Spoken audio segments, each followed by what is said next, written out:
देवकी नंदन कृष्ण गीता पाठेन तुष्यति यथा न वेदैदानेन যজ্ঞতীর্থব্রতাদিভি।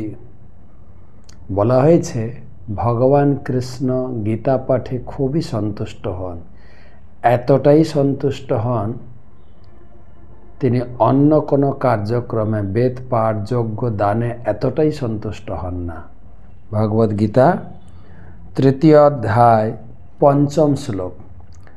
নাহি কশ্চিৎ ক্ষণমপি জাতু তিষ্ঠত্য কর্মকৃৎ কার্যতে হি অবশ কর্ম সর্ব প্রকৃতি জয়ী গুণৈ।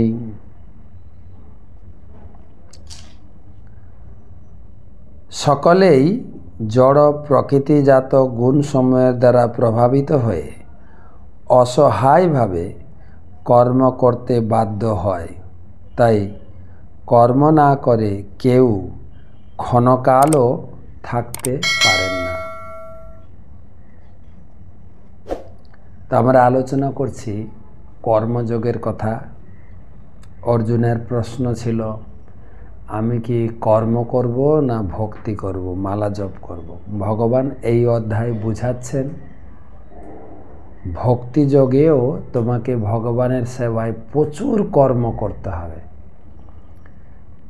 তো ভগবানের সেবায় কর্ম করার আগে ভগবান যুক্তি দিয়ে বোঝাচ্ছেন কর্ম না করলে তুমি কোনো কিছুতে সিদ্ধি লাভ করবে না, কোনো কিছুতে সাফল্য হবে না তোমার।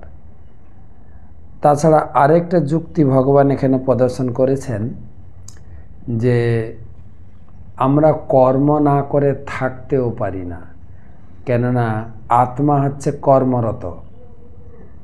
শরীরটা অনেক সময় বৃদ্ধ হয়ে যায়, রোগ ব্যাধি হয়ে যায়, অকেজ হয়ে যায়, কর্ম করতে সামর্থ্য থাকে না। কিন্তু আত্মা তো কখনো বুড়ো হয় না, রোগগ্রস্ত হয় না, সে সব সময় কর্মঠ থাকে।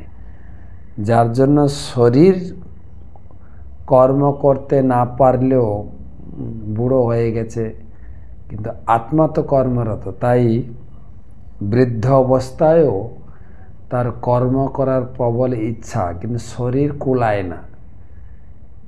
কিন্তু কর্ম না করতে পারলেও মনের দ্বারা, বুদ্ধির দ্বারা বকবক বকবক করতেই থাকে। হ্যাঁ, বাড়িতে ছেলে বৌমার পিছনে লেগেই থাকে, এটা হচ্ছে না, ওটা হচ্ছে না, এই করছে না। কেননা ও কর্মঠ ব্যক্তি, কর্ম না করে থাকতে পারছে না, কিন্তু শরীর কুলাচ্ছে না।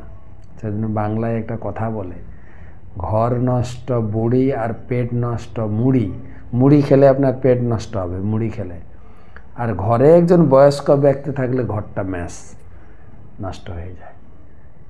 কেননা তাই কর্ম করতে হবে। কর্ম করার অভ্যাস, ভগবানের ভজনা, নাম জপ, গীতা পাঠ আদি কর্মে যুক্ত থাকলে অন্যান্য জড় কর্মে আমার জীবনকে বাধা সৃষ্টি করবে না।